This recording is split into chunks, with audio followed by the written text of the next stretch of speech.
Anda sekarang kan wakil bupati, berpasangan dengan Pak Arhawi ya, sudah masuk tahun kelima sekarang ya. Lagi itu masalah yang sebenarnya tidak biasa, tapi kemudian mungkin oleh beberapa. Kemudian saya bilang kalau mau berwakatobi sebaiknya kita jangan datang dengan nafsu kita.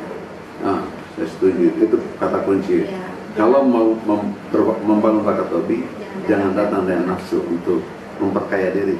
Ya, jangan kita mengejar posisi. Artinya gini, saya memahami kegelisahan beliau ketika datang menemui saya bilang ini pasti gelisah siapa yang mau 01, siapa yang mau 02. Saya bilang kalau gelisah dengan posisi itu maka saya anggap Bapak tidak lulus. Tapi kalau Bapak mampu menggunting egonya Bapak, saya juga begitu, mari kita bersama-sama. Kita survei, biarkan masyarakat yang menentukan siapa yang menjadi bupati, siapa yang akan menjadi wakil bupati. Mereka.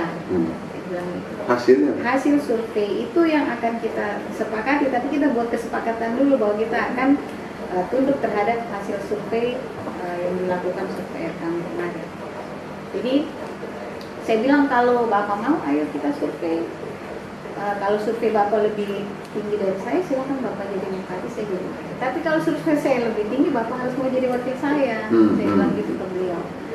Ya, alhamdulillah kita akhirnya sepakat untuk melakukan survei, dan disurveilah kami oleh salah satu lembaga survei yang di Surabaya, oleh Institut.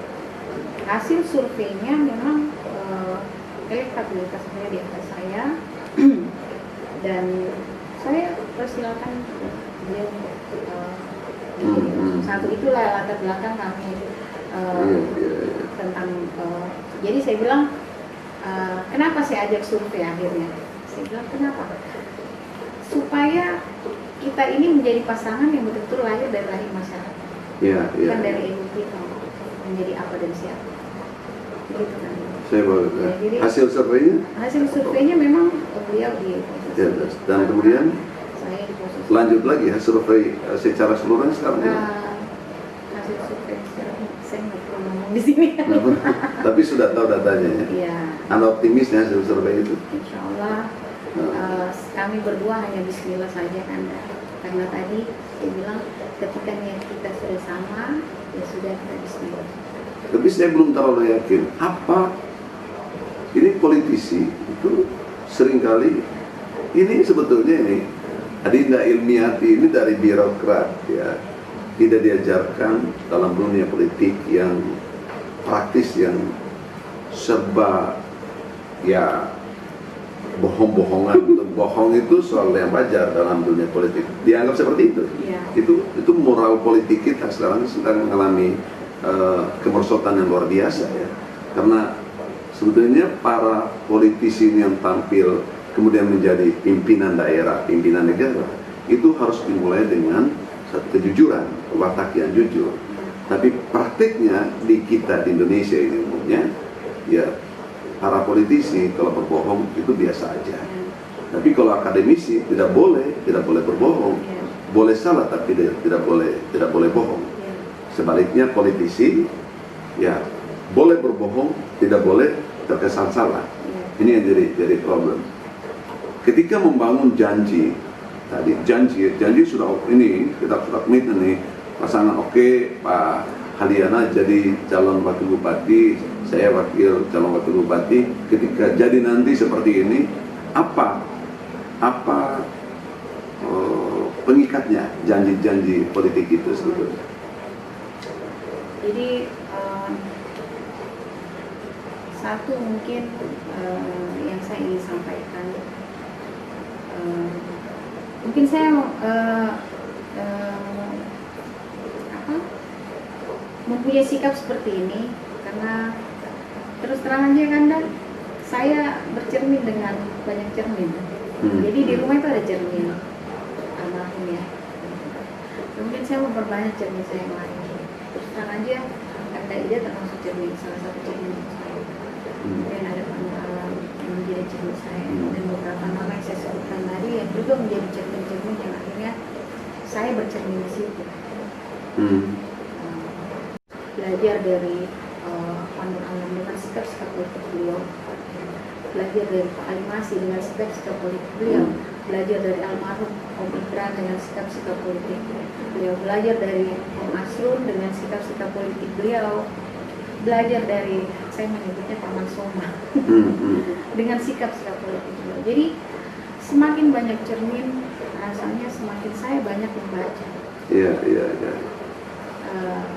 Membaca cerita hidup, pelajaran hidup dari semua tokoh-tokoh yang saya sebutkan tadi. Tapi persoalannya ini kan ada figur baru yang belum teruji, apakah bisa memenuhi harapan Anda? Saya belum selesai. Iya. Jadi itu yang menjadi base saya, yang akhirnya saya sampaikan ke Haryana bahwa saya tidak ingin jatuh ke lubang yang sama lagi. Iya. Pak Haryana bilang,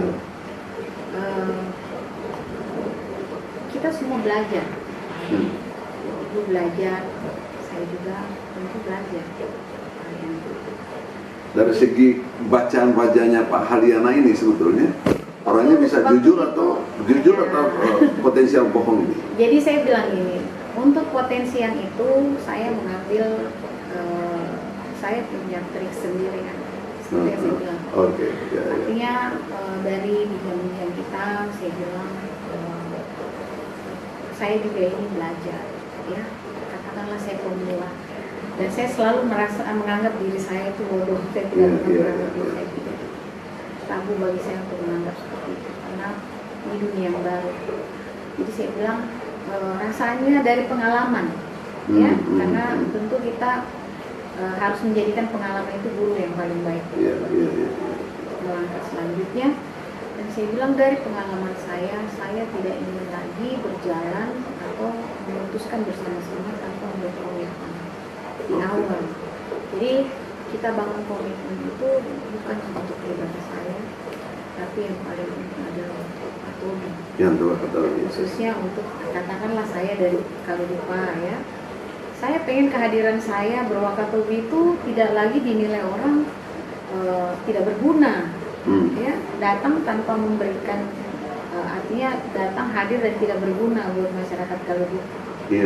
Sama juga pasti Bapak juga pengen berarti kan, selama kita mendedikasikan diri kita atau selama kita berwakatobi, minimal kita bisa memberikan manfaat buat kampung halaman kita. Karena niat saya begitu, saya mau pulang ke kampung itu ya pengen melihat saya mampu merubah wajah kampung halaman saya, bukan merubah menjadi menjadi kota besar, tidak, tapi paling tidak apa yang perlu kita perbaiki kita mampu perbaiki, apa yang perlu kita luruskan melalui kebijakan-kebijakan Pemda, ya kan, yang ada. Nah sekarang ini gini, saya ada pertanyaan menarik ini sebetulnya. Menurut saya pada waktu Hugua itu terkenal Wakatobi sebagai lokasi wisata internasional bawah laut, surga bawah laut, karena ini kan Pak Hugua. Selama 2 periode Pak Hugua mengkampanyekan itu, sampai saya pun itu turut mendorong beliau dan sama-sama ikut pameran, diajak oleh beliau ikut pameran internasional di London pada waktu itu. Saya terbang dari Helsinki secara khusus, ya, saya untuk mengunjungi itu, memberikan semangat pada Pak Hugua. Nah sekarang selama 4 tahun ini, apakah ada masih tetap bergaung bahwa Wakatobi menjadi surga bawah laut untuk para wisatawan dan pencinta wisata bahari di dunia? Jadi memang di hari ini rasanya saya harus jujur mengatakan bahwa agak stuck kita di Wakatobi karena barangkali tidak mampu merespon dengan cepat. Tapi lagi-lagi ini pelajaran kan? Arus turis berapa sekarang? Dia menurun atau meningkat? Menurun. Satu dengan COVID juga, apalagi ya sekarang. Kemudian, tapi ya kalau melihat grafik dan gerakannya agak lumayan signifikan. Sekarang kita fokus di infrastruktur, tapi untuk sebuah daerah yang daerah wisata rasanya kita tidak apa, kurang keren kalau kita meninggalkan promosi. Iya. Karena untuk daerah pariwisata atau untuk supaya daerah kita bisa dikenal, maka kita harus rajin dan rutin promosi. Kita tidak bisa meninggalkan promosi. Jadi barangkali agak promosi merupakan satu ajang yang ya bisa menjual dengan biaya yang maksimal seharusnya promosi. Anda sebagai wakil bupati tidak mengingatkan bupati untuk melanjutkan program promosi Wakatobi itu? Mengingatkan lah, tugas saya adalah mengingatkan. Tapi nah, kemarin saya ngobrol dengan beberapa teman-teman kepala daerah di Sulawesi Tenggara. Bahkan saya sampaikan kemarin di beberapa daring dengan komunitas-komunitas di webinar, saya bilang harusnya Wakatobi ini, kita berbicara Wakatobi adalah Sulawesi Tenggara. Iya kan ya? Iya. Saya ingat sekali dulu ikon Sulawesi Tenggara itu adalah Pulau Oga. Iya betul. Itu Pulau Oga jadi Wakatobi, dan itu di kampung saya di Kalimantan. Iya, saya sudah pernah kesana. Nah, sekarang Oga itu seperti apa nanti Anda bisa lihat, datang sendiri. Oh begitu? Iya. Ada perubahan kualitatif meningkat atau merosot? Nah, itu yang harusnya menjadi tugas dari kita sebagai kepala daerah, kemudian dinas pariwisata terkait. Harusnya kan yang dulu menjadi ikon kok sekarang ini. Iya. Pak Hugo harusnya marah itu, Pak Hugo. Kemudian kita juga semua harus marah ini. Artinya gini, kalau kita berbicara pariwisata, saya selalu bilang Wakatobi itu harus menjadi jendela dan pintu pariwisata di Sulawesi Tenggara. Kenapa? Paripurna dulu Wakatobi, ya. Sempurna dulu dia menjadi daerah wisata, daerah pariwisata di Sultra. Nah, baru kita pindah ke yang lain. Ya. Kalau Wakatobi bisa menjadi jendela dan pintu, maka dia akan menjadi penyakit menular buat daerah lain yang ingin mengembangkan sektor pariwisata lain. Tapi ketika Wakatobi belum sempurna, ya Wakatobi kan masuk 10 top destinasi kan, tapi belum sempurna hari ini kan. Kan kita lihat aksesibilitas belum terbangun, kemudian konektivitasnya belum juga terbangun. Kenapa Bupati Hugua kan waktu itu sudah membangun infrastruktur dan jaringan untuk promosi Wakatobi sebagai wisata bahari internasional? Iya, artinya pembangunan itu kan harus berkelanjutan, tidak bisa stop dan menganggap bahwa di zaman Pak Hugua udah selesai.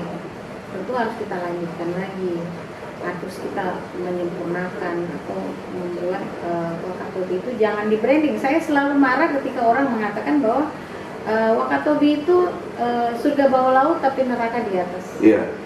Saya sampai pernah marah di teman-teman, jangan branding begitu, saya bilang itu. Melekatkan branding itu buat Wakatobi sama saja Anda menenggelamkan Wakatobi. Tanpa Wakatobi Sulawesi Tenggara nggak ada apa-apanya.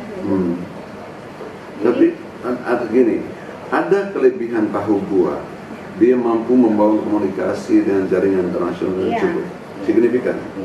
Nah, sekarang kepemimpinan sekarang ketika sudah pasti ya tidak sama dengan Pak Hugua, bukan berarti rendah kualitasnya, bukan, karena setiap orang memiliki kelebihan yang berbeda, tidak mungkin sama dengan yang lain. Andainya mempersamakan orang, itu sama saja dengan memastikan bahwa ikan itu harus bisa memanjat pohon. Itu nggak boleh seperti itu. Itu harus diingat. Tapi apa strategi yang dikembangkan oleh Bupati, oleh kepemimpinan Anda berdua untuk memastikan ada keberlanjutan program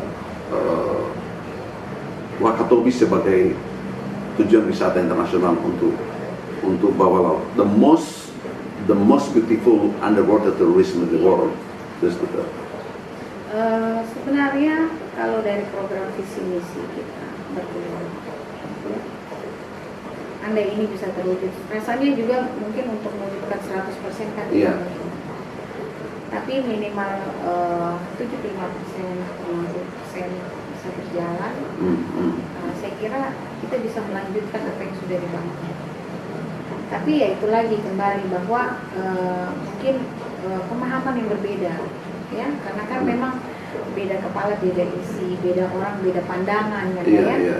Jadi jika memandang Wakatobi seperti itu, rasanya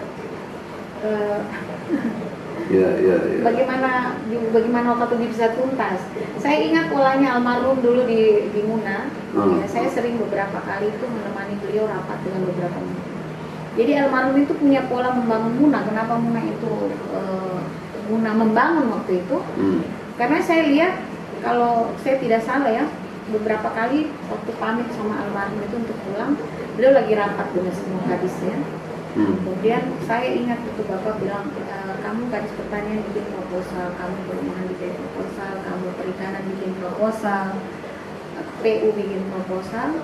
Lalu beliau telepon saya, tolong kamu booking tempat, saya mau rapat dengan beberapa menteri dan dirjen di sini di Jakarta. Saya ingat waktu itu saya sempat booking tempat buat beliau dan beberapa menteri itu di Sultan kan, di Hotel Hilton ya. Di situ mereka ngumpul rapat, saya duduk di pojok-pojokan mendengarkan bagaimana Bapak paparan di depan beberapa menteri dan dirjen.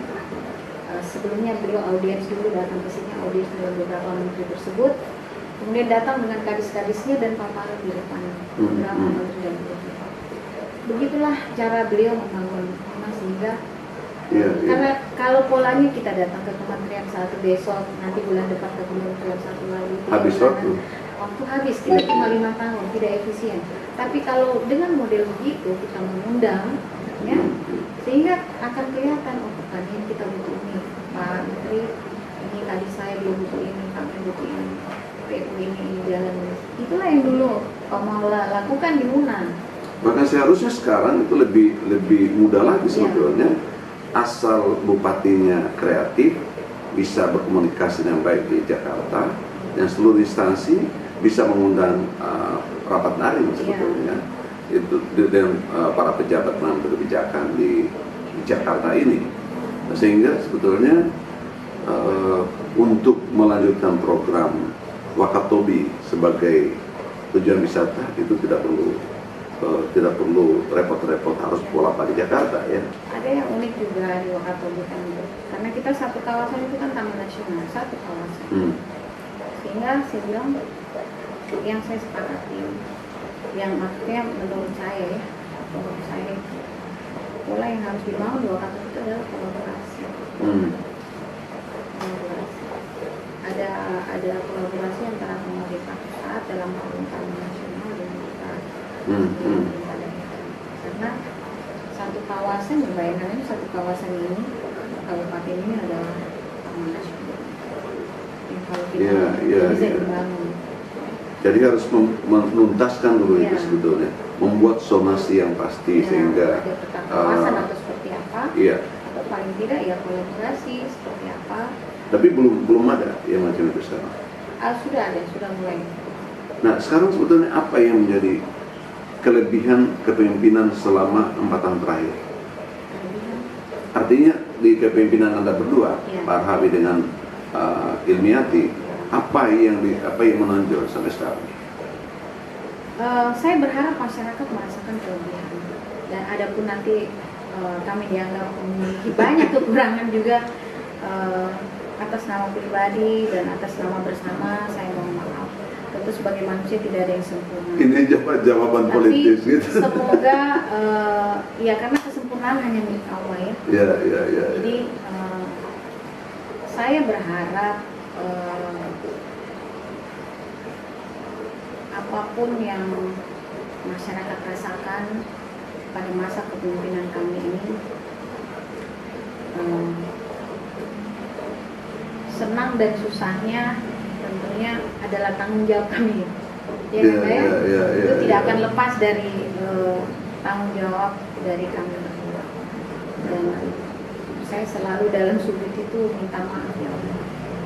Mudah-mudahan saya dimampukan untuk mempertanggungjawabkan apa yang sudah diamanahkan kepada saya. Kalaupun nanti saya harus mempertanggungjawabkan apa yang saya tidak mampu lakukan, maka saya juga harus harus pasrah. Karena menyatukan dua keinginan itu ya ibaratnya dalam rumah tangga aja kan, ya sepasang suami istri itu kadang-kadang